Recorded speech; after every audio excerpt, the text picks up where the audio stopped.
Hello friends, मैं मुस्कान आहूजा और आपका स्वागत है मेरे चैनल हुनर मुस्कान का पे। जय झूलेलाल दोस्तों। अॼु मां तव्हांखे ॿुधाईंदसि टीजड़ी माता जे व्रत जी कथा ऐं उन में लोॾो जेको ॾिबो आहे त उन में छा चइबो आहे, मां उहो बि तव्हांखे ॿुधाईंदसि। त शुरू था कयूं पिया।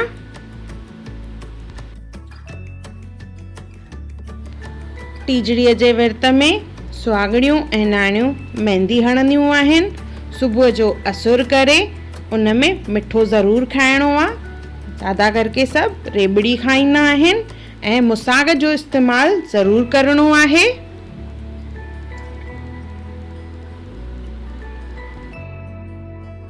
असुर खां पोइ कुझु बि न खाइबो आहे। इन खां पोइ तयारु थी करे टीजड़ी माता ते जल चाढ़बो आहे।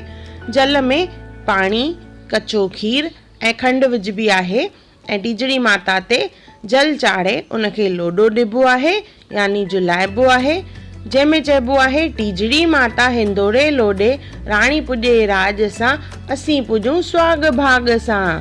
टीजड़ी माता हिंदोड़े लोॾे, राणी पुॼे राज सां, असीं पुॼूं सुहाग भाग सां। ईअं 3 दफ़ा चइबो आहे। उन खां पोइ जल थोरो न्याणीअ खे ॾेई बाक़ी जल पाण पीबो आहे। जय टीजड़ी माता। टीजड़ी माता जी कथा शाम जो कबी आहे, जंहिंमें फल, चांवर, अटो पंहिंजी इच्छा अनुसार असां बांबड़ खे दान कंदासीं। अर्घ जे कटोरे में कचो खीर, रधल चांवर ऐं खंडु विझणी आहे, जल जो लोटो ऐं काकड़ी प्रसाद में, जंहिंमां थोरी काकड़ी असां कथा खां पोइ अर्घ वारे कटोरे में विझंदासीं ऐं थोरी प्रसाद में खाईंदासीं। अचो त कथा शुरू था कयूं पिया।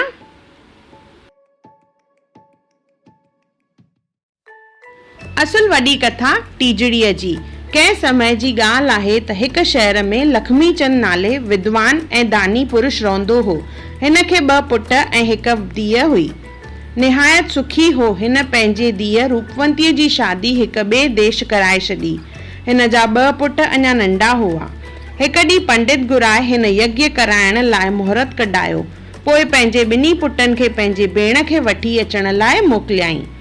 हू जॾहिं उते पहुता त भेण खे चयाऊं त पिताजन यज्ञ कराए रहिया आहिनि, सोई अव्हां खे यादि कयो अथनि। भेणसि चयो त अव्हां खाई पी आराम कयो, सुभाणे गॾिजी हलंदासीं। ॿाहिरनि भेण खे गॾिजी खाइण लाइ चयो, पर जीअं त संदसि भेण खे टीजड़ीअ जो व्रत हो, उन करे खेनि चयाईं त राति जो गॾिजी खाईंदासूं। बालकनि खे कहिड़ी ख़बर व्रत जी। चंड न निकिरण सबबि हिननि छा कयो जो हिकु थाली चमकाए उभर तरफ़ वण में लटकाए छॾियाऊं। भेण खे चयाऊं, ॿाहिरि चंड निकितो आहे। रूपवंतीअ थालीअ खे चंद्रमा सम्झी अर्घ ॾेई व्रत छोड़ियो ऐं भोॼन खाधाऊं। व्रत जे भंग थियण करे रूपवंतीअ जो पति ॻड़ी कंडा थी वियो। ॿाहिरनि हिन सां दगा कई हुई, जंहिं करे हूअ छा करे। पतीअ जी सेवा कंदे सॼो साल गुज़री वियुसि। आख़िर सावण वारो महीनो आयो। ऊंधाई टीज तिथीअ ते टीजड़ीअ जो व्रत रखी राति जो चंद्रमा खे खीर जो अर्घ ॾिनाई ऐं थोरो पंहिंजे पतीअ जे वात में बि विधाई त संदसि पति चाक थी वियो ऐं भलो थी पियो। पोइ पाण बि भोॼन खाधाई।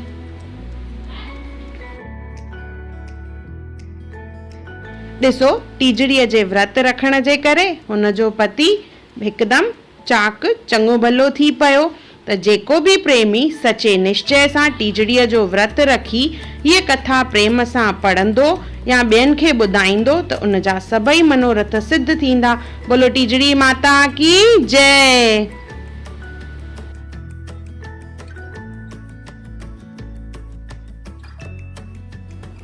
स्तुति टीजड़ी माता जी कंदासीं हाणे।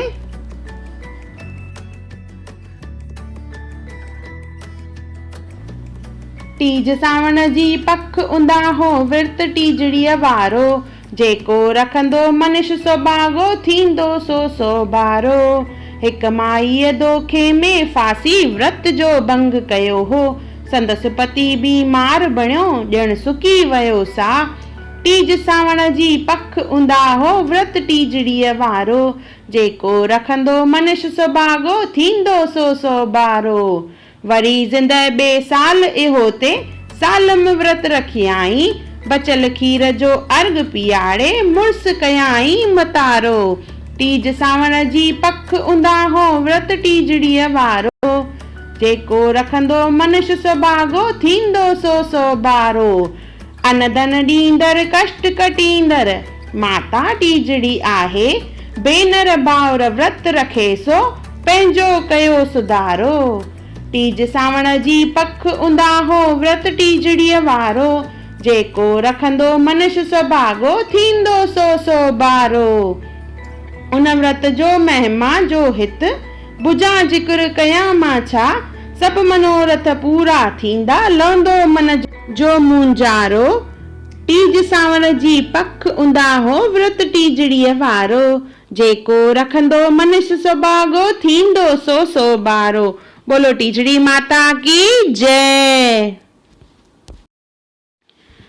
पलो पलो पायो प्रेम सां थे सब जो भलो। राजा जो राज रहे कायम प्रजा जो थे कल्याण। अन्न पाणी जा थियन भंडारा जणे तिलक जी जय जयकार। गौ ब्रह्मा जी रक्षा पंचन जी जय जयकार। जंहिंजी जहिड़ी इच्छा तंहिंजी तू पूरी करी। बोलो टीजड़ी माता की जय। कथा खां पोइ चंद्रमा खे अर्घ ॾियणो आहे। अर्घ जे लाइ कटोरे में कचो खीर खंड ऐं रधल चांवर खणणा आहिनि। और अर्घ ॾियण महिल चवणो आहे हथ कड़ी पेर कड़ी अर्घ ॾियां कोठे चढ़ी। हथ कड़ी पेर कड़ी अर्घ ॾियां कोठे चढ़ी। ईअं 3 दफ़ा चवणो आहे। उन खां पोइ वॾनि जी आसीस वठणी आहे। प्रसाद खाई करे व्रत छोड़ींदासीं। टीजड़ी माता के घर में कीअं पोखिजे इन जो वीडियो मां पहिरियों ई विधो आहे। इन जी लिंक डिस्क्रिप्शन बॉक्स में अथव और मथे आई बटन ते भी ॾिनल आहे।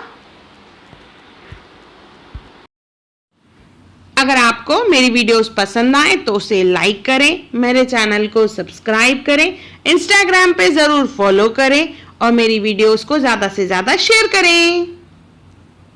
और मेरा वीडियो देखने के लिए थैंक यू।